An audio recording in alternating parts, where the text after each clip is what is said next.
Hai, halo teman-teman. Kali ini saya akan mengajak teman-teman menanggulangi bencana kebakaran. Yuk, pernah melihat kebakaran secara langsung? Atau pernah melihat di televisi? Pasti pernah ya? Nah, agar terhindar dari bahaya bencana kebakaran, Anda perlu mengetahui beberapa hal yang perlu diperhatikan setiap saat, baik di tempat tinggal maupun tempat Anda bekerja. Apa sih yang dimaksud dengan kebakaran?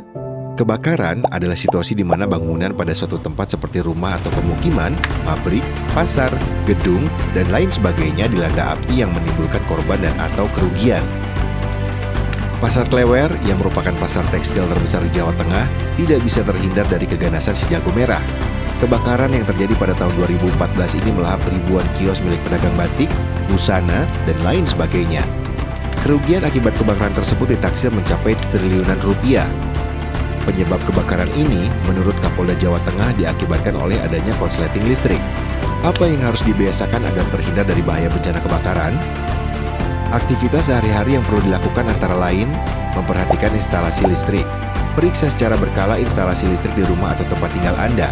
Apabila terdapat kabel yang telah rapuh, sambungan atau stop kontak yang aus atau tidak rapat, maka segera ganti dengan yang baru. Memeriksa kondisi dapur.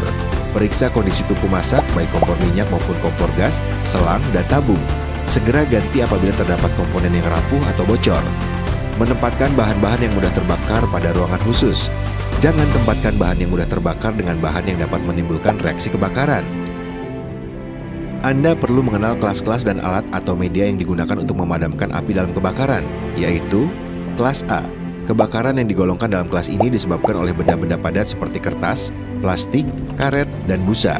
Media pemadaman yang bisa digunakan antara lain air, pasir, karung goni yang dibasahi, dan alat pemadam kebakar atau APAR atau racun api tepung kimia kering. Kelas B. Penyebab kebakaran ini adalah cairan yang mudah terbakar seperti bensin, solar, minyak tanah, spiritus, dan alkohol. Media pemadaman yang bisa digunakan antara lain adalah pasir dan alat pemadam kebakaran atau APAR atau racun api tepung kimia kering. Dilarang memakai air untuk jenis ini, karena malah bisa mempercepat rembatan lidah api. Kelas C. Penyebab utamanya adalah listrik. Media pemadaman yang bisa digunakan adalah alat pemadam kebakaran atau APAR, juga racun api tepung kimia kering. Matikan dulu sumber listrik agar aman dalam memadamkan kebakaran. Jika kebakaran semakin membesar dan tidak memungkinkan untuk dipadamkan secara mandiri, maka segera hubungi pemadam kebakaran terdekat agar resiko kebakaran tidak menyebar dan menambah jumlah kerugian. Jangan lalai ya, harus tetap waspada, sigap, dan tanggap setiap saat, agar si jago merah tidak mengamuk dan menghabisi tempat tinggal, bangunan tempat bekerja, dan lain-lain.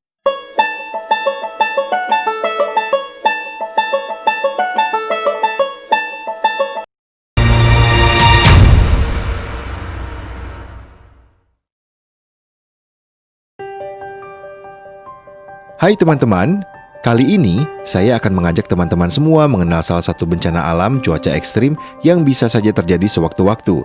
Salah satu cuaca ekstrim tersebut adalah angin ribut. Angin ribut merupakan angin kencang yang datang secara tiba-tiba, mempunyai pusat, bergerak melingkar menyerupai spiral dengan kecepatan 40 hingga 50 km per jam hingga menyentuh permukaan bumi dan akan hilang dalam waktu singkat, 3 hingga 5 menit. Seperti yang menimpa penduduk warga desa Pandowo Harjo, Bantul DIY pada tahun 2005.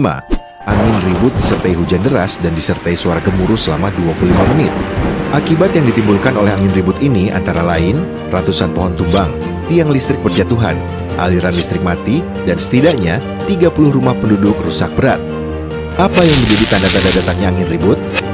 Tanda-tanda angin ribut antara lain, pertama, terlihat gumpalan awan gelap, besar dan tinggi.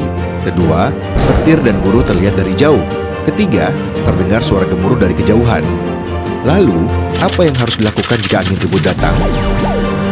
Jika Anda sedang berada di dalam rumah, maka sebaiknya membawa masuk barang-barang ke dalam rumah agar tidak terbawa angin. Menutup jendela dan pintu, kemudian dikunci. Mematikan semua aliran listrik dan peralatan elektronik. Mencari informasi dari pihak yang berwenang untuk mendapatkan informasi terbaru dan petunjuk-petunjuk lainnya. Sedangkan jika Anda sedang berada di luar rumah, maka segera masuk ke dalam rumah atau bangunan yang kokoh. Jika merasa petir akan menyambar, segera membungkuk, duduk, dan peluk lutut ke dada. Jangan tiarap di atas tanah. hindari bangunan yang tinggi, tiang listrik, papan reklame, dan lain sebagainya. Kita tidak bisa menghindar begitu saja dari bencana alam, termasuk angin ribut, karena kita sendiri merupakan bagian dari alam tersebut. Yang bisa dilakukan adalah mengurangi resiko bencana dengan tanggap, tangkas, dan tangguh. Sampai berjumpa di program yang lain.